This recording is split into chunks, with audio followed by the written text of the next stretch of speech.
오늘 아침을 여는 말씀은 히브리서 7장 16절과 17절의 말씀입니다.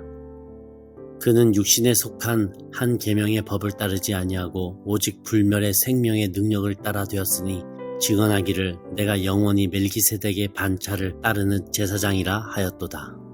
할렐루야. 오늘 말씀을 통해서 주님의 뜻을 깨닫는 지혜와 기도의 응답을 누리는 은총이 우리 모두에게 넘치게 될 줄로 믿습니다. 이 히브리서는 논문 같은 성경입니다. 그래서 성경 내용이 뭔가 증명하고자 하는 내용이고 애매했던 개념을 정확하게 바로잡고자 하는 내용으로 구성이 되고 있습니다. 그래서 히브리서는 조금 어렵습니다. 우리가 흔히 많이 들었던 제사장이신 예수님께서 우리 죄를 대신하여 단번에 자신을 희생제물로 드려서 우리의 죄를 용서하셨다라고 하는 이 표현도 오늘 이 히브리서 7장에 나오는 내용입니다. 오늘 내용은 멜기세덱이라고 하는 구약시대 때의 제사장이 어떻게 구원자 예수님과 연결이 되는지를 논리적으로 설명하고자 합니다. 멜기세덱은 평화의 왕이라고 하는 뜻입니다.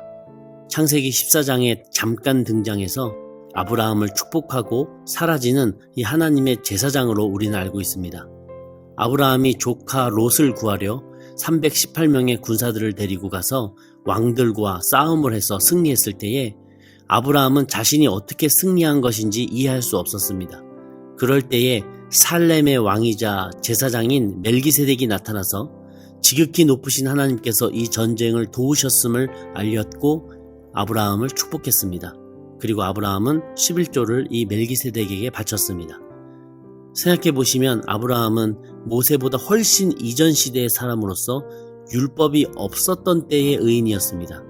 또한 제사장 멜기세덱도 율법이 없었던 시대에 이미 나타난 제사장이었습니다. 예수님 당시에 유대인들이 헷갈렸던 것이 무엇이었는가? 바로 우리가 예수님을 왕이자 제사장이자 선지자라고 부르지 않습니까? 그럴 때에 유대인들은 한 가지 의문점이 생기는 거예요. 예수님은 제사장이라고 불리는데 유다지파 출신이신데 어떻게 레위 지파에서 나올 수 있는 제사장이라고 부를 수 있을까? 제사장은 레위 지파에서만 나와야 하기 때문이죠. 분명 우리는 예배의 중보자 되시고 주관자 되시는 이 예수님을 믿으면서 예수님을 제사장이라고 부르는데 이분이 레위 지파 출신이 아니라 유다 지파 출신이니까 우리가 이걸 어떻게 받아들여야 될지 유대인들은 어렵다고 하는 것이죠. 이 질문에 대한 답으로 오늘 히브리서 7장에서 증명하고 또 해명하고 있는 것입니다. 히브리서 저자는 그 답을 어디서 찾느냐? 아주 옛날로 거슬러 올라가서 찾습니다. 이스라엘이 12지파로 나누어지기 훨씬 전으로 올라가고 더 나아가 율법이 생기기 전으로 거슬러 올라가서 레위 지파의 선조되는 아브라함 때까지 갑니다. 그때 제사장 멜기세덱에게 아브라함이 축복을 받았고 이 제사장 멜기세덱이 예수님이시라면 예수님 역시 이 지파 개념이 있기 훨씬 전부터 계셨던 분으로서 율법의 개념이 있기 전부터 존재했었던 하나님의 영이셨기에 예수님이 무슨 레위 지파 사람이니 유다 지파 사람이니 이런 지파의 구분이 무의미한 일이 된다고 하는 것이죠. 그래서 본문 16절과 17절에 이렇게 기록을 하고 있는 것입니다. 그는 육신에 속한 계명의 법을 따르지 아니하고 오직 불멸의 생명의 능력을 따라 되었으니 불멸하신다고 하는 것이죠. 17절에 증언하기를 내가 영원히 멜기세덱의 반차를 따르는 제사장이라 하였도다. 17절에 이 반차라고 하는 의미는 계보, 반열이라고 하는 뜻입니다. 그러니까 예수님께서 이 멜기세덱 계보에 계신 제1대 멜기세덱이라고 하는 것입니다. 그래서 16절의 내용과 함께 보자면 불멸하시는 그 예수님의 생명의 능력으로 예수님께서 멜기세덱 계보에 따른 제1대 제사장이 되셨다고 하는 것입니다. 그러니 정말 중요한 것은 창세기 때부터 제1대 제사장으로 계셨던 또한 영원한 제사장 되시는 이 예수님을 기억하면서 그 예수님께서 구약 제사법이 있기도 전에 존재하셨던 분이셨고 율법이 있기도 전에 존재하셨던 하나님의 아들이셨으니 그분께서 율법의 시작이자 동시에 완성되시는 것이고 그분께서 구약 제사 제도의 근본이시자 동시에 완성되신다고 하는 것입니다.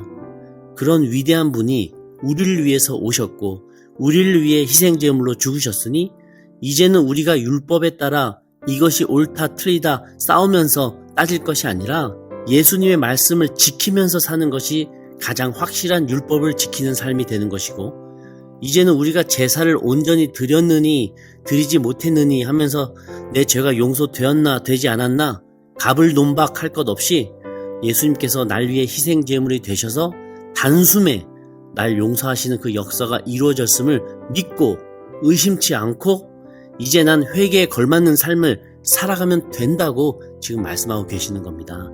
이 내용이 지금 우리에게는 참 익숙한 결론이고 마땅한 결론처럼 들리지만 그 당시 유대인들이 듣기에는 도무지 납득하기 어렵고 인정하기 힘든 부분이었다고 하는 것이죠. 율법의 완성이 바로 예수님의 말씀이 되고 예수님의 그 희생이 이 제사의 완성이라고 하는 그 개념을 받아들이기까지는 넘어야 할 여러 힘든 고정관념과 왜곡된 의식이 있었다고 하는 것입니다. 우리 신앙의 선조들의 이런 개념적인 고민과 시행착오가 모이고 또 정리되면서 지금 우리는 가장 확실하면서도 잘 정리된 율법과 제사와 예수님의 개념으로 신앙생활을 하고 있는 것입니다. 예수님의 말씀을 지키면서 사는 것이 제일 확실한 율법을 지키는 삶이 되는 것이고, 예수님께서 날 위해 희생제물 되셔서 단숨에 날 용서하신 그 역사가 이루어졌음을 믿고 이제 난 회개에 걸맞는 삶을 살아가라고 지금 말씀하고 계시는 겁니다. 이게 바로 멜기세덱이라고 불리는 대제사장이신 예수님의 모습이라고 하는 것이죠. 오늘 하루도 이런 대제사장 되시는 예수님 붙잡고 이미 구원받은 주님의 자녀로서 예수님의 뜻대로 순종하며 그 예수님 붙잡고 기쁘게 살아가시는 저와 우리 영두보 중학교 성도님들 다 되시기를 주님의 이름으로 간절히 축원합니다. 아멘. 우리 함께 기도하시겠습니다.